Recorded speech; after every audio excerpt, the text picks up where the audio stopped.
What's going on, everybody? Welcome back. Today we're going to be talking about the Mines of Moria raid, talk about what we can expect from this based on the previous raids that we've seen with Capital Games, with Galaxy of Heroes, how they've kind of changed things, and how we will probably be seeing the same format here with the Mines of Moria raid, who I think is going to be the raid character. Some different chapters I think we're going to see in this as well. We're going to break that all down in today's video. So if you guys do enjoy this video, make sure to hit that like button and subscribe to the channel. Let's dive right into it.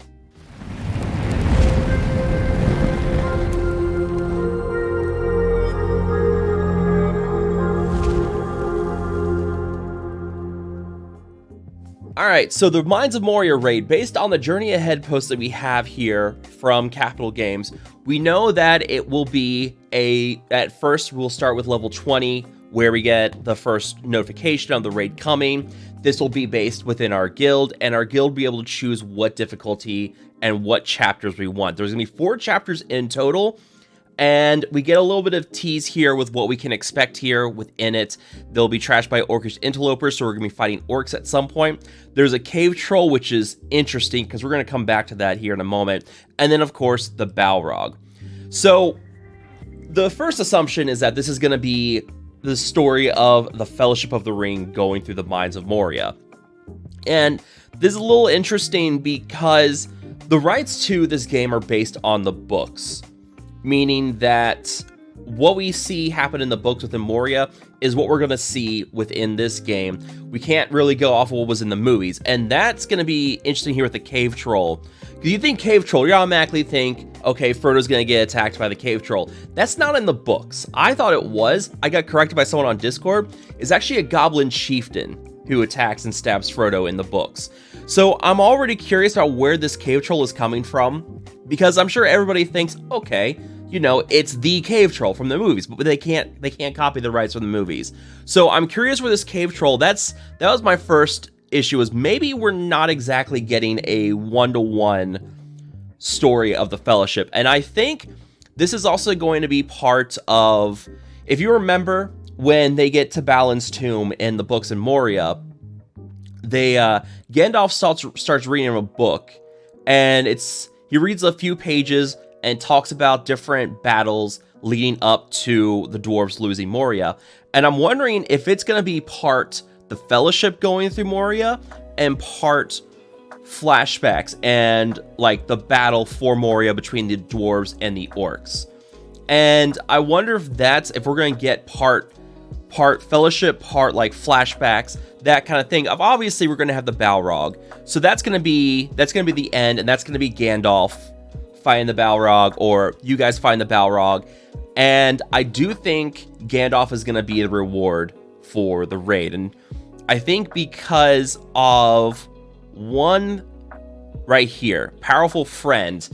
Maybe it's a little hint where in the books they're trying to get in the movie, Frodo's the one that figures out that the word friend is how they get inside. It's actually Gandalf who figures it out in the book. So you can actually go back and see Gandalf eventually solves the riddle, remembering the Elvish word for friend, Melon. So in the books, Gandalf is the one who remembers that the word friend is the one that gets them in the doors. I don't know, maybe I'm reading way too much into this, but I don't know, maybe a powerful friend, who knows? It could also be a dwarf. I do think we could also get a dwarf out of this. Gimli is a popular choice out of this. Gimli would be pretty cool. You mean the dwarf faction already is at 3 characters, so we could use some more dwarves. So Gimli works pretty well for this. Gimli, we already do fight him in the game as well. So could be Gimli. I'm thinking Gandalf, but we'll see how it all pans out. But yeah, we'll see. In terms of the chapters, we were discussing this on Discord as well. I think chapter 1 could be you fighting the Watcher in the water, which is the big tentacle monster in when they're entering Moria, the creature in the lake. I do think that's going to be chapter 1. It's going to be interesting because in the books, the only thing that's described of it is that it's got tentacles. So they can be pretty, they can do whatever they want to with this. Obviously, they can't like go copy the creature from the movies, otherwise they're going to get in trouble. But you've got tentacles. So probably some kind of raid fight where you've got tentacles. You fight the tentacles, and then the beast comes up out of the water. You damage the beast. It goes back in the water. You've damaged more tentacles. The beast comes back out. Something like that is what I would expect for that. Obviously, Phase 4, or Chapter 4, same phases. Chapter 4 is going to be fighting the Balrog. In terms of the other two chapters, I mean, they say Cave Troll here. So,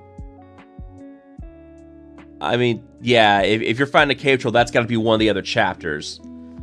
So, I'm not sure what the other chapter is going to be. That's why I think it's going to be like a flashback where you're fighting against the orcs as dwarves. Or, yeah, you're fighting alongside the dwarves. I don't know. We'll see how things pan out there. But we've also kind of seen they have explained over in Galaxy of Heroes, they're copying the raid format from that, in that you have an individual based rewards track, and then you have your guild rewards. And let's see, where is that here? Yeah, here it is. The goal of each raid is to do damage in each chapter of the raid and accrue points. These points translate into personal rewards for yourself and guild levels for everyone in the guild. And that was something they did with the Crate Dragon raid, which just released in Galaxy of Heroes. Point-based system that promotes cooperation and not inter-guild competition, where basically whoever got the most damage got the best rewards with the guild. And it was this thing where people were competing inside of a guild, and it wasn't really healthy. So now they're changing it, and with this Crate Dragon raid, where you have your own personal track of rewards, and that is based off of how much damage you do. And those rewards are exclusive to you, but you do contribute points overall to the guild structure, to the guild points, and everybody gets the same level of rewards from that based on how many points the guild gets. So there will be competition between guilds and who's got the best rewards. People will want to go to the guild that's doing the most points, so you will still have that, but you're no longer going to have people inside the same guild competing for the top level of rewards. Everybody gets their own rewards, and then however well everybody in the guild does, well, then everybody gets an equal level of rewards there. It was much needed change, in my opinion, for Galaxy of Hero raids, and I'm glad they're doing it, and they're doing that for this Mines of Moria raid as well. Now, one other thing too to point out is that, here it is. So, in this Crate Dragon raid, and I don't know if they're going to do it, it's going to be interesting if they do this for the Mines of Moria raid. In the Crate Dragon raid, you can only use 5 factions right now: Hutt Cartel, Jawa, Mandalorian, Old Republic, Tusken. If you don't know Star Wars, don't worry about it. You don't need to really worry about what those factions are. Those make sense, from a theme standpoint of the Crate Dragon raid. Those all make sense for it. So the question is, are we going to see that here with the Mines of Moria raid? And that, I think, is going to be interesting. Are we going to see something where we have to use certain teams that fit the theme of the Mines of Moria? Which, I don't know, dwarves would make sense, but we only have 3 dwarves right now. So my thought is automatically Road to Rivendell would make an easy choice for this. I mean, come on, the Fellowship going through Moria, like that makes too much sense. So Mines of Fellowship, or Road to Rivendell going through Mines of Moria. We could also see goblins, because goblins are who take over Moria alongside the orcs. So it makes sense to see goblins. I mean, the Misty Mountain faction in general would just make sense here.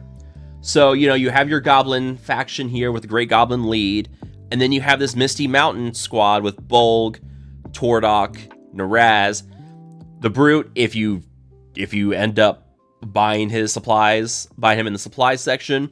So I think we're gonna see, I do think that we'll see something like that, where they're gonna have certain factions be used for the Moria raid. Maybe not. I mean, it's probably a little too early. I think also if they do that, then people are probably not going to have a lot of... You're talking a lot of different characters here that people probably don't have unlocked. I mean, I haven't even started farming goblins, so I don't know what they're going to do with that. If they're actually going to have it, it would make sense from a lore standpoint and a thematic standpoint. It would make sense for them to have certain factions only for the Moria raid, but I think it's a little too early in the game for them to do that because people are still building up their rosters. People are trying to push level cap. There's gear restrictions, all that stuff. I think it's a little too early for them to do that. I would not be surprised if they did it, but I hope that they don't restrict factions within the Moria raid. Maybe down the road when we get, like, say, a Helm's Deep. Oh my gosh, man. Can you imagine if we got a Helm's Deep raid or Battle of Minas Tirith raid? Those have to be raids, right? I mean, I imagine those would be raids, but down the road when we get more factions and more characters in the game, I could see them start doing faction-themed raids. We'll see how it all pans out. But also, they did explain within this that we'd be able to do one chapter at a time, and that a chapter is going to take, 4 to 5 days? It's in here somewhere. They say it in here. Let's see. Yeah, they said it somewhere in here.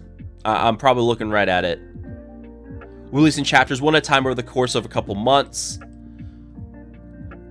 And yeah, so basically what we're going to do is get chapter 1. That'll give us a couple weeks, get through that chapter. Hopefully we can get teams figured out, optimal teams, lineups, get that all figured out. And we are going to be waiting a little bit longer, quarter 3, before this will come out, which means we are probably going to see summer into the fall is when we will see the raid come out. So there's still plenty of time ahead of us in terms of what we're waiting for with this. So I would not like panic yet, much like with Elrond and his legendary, which we'll talk about that a little bit more in another video. I would not panic yet. We've got plenty of time before Elrond shows up. We've got plenty of time before the Mines of Moria shows up. All you need to be doing right now is just keep pushing your roster, keep leveling up, gearing up whoever you're using in campaigns and arena. And then once you're at a pretty good spot, once you have the campaigns done, just focus on your arena team and then just save your gear, save your gold. And then once we know who's going to be used for the Moria raid and for Elrond, if there's factions for the Moria raid, then you start working on those characters, start building those teams. But for now, we just kind of sit back and wait, because that's all we really can do. I wouldn't panic at this point. Let me know what you guys think down below. You guys think I'm on or off with how I think the Mines of Moria raid is going to pan out? Do you think it's going to be Gandalf as a reward? Do you think it's going to be someone else? Let me know what you guys think down below. If you guys have enjoyed this video, make sure to hit that like button, share, and subscribe. Thank you guys so much for watching. I will see you guys next time.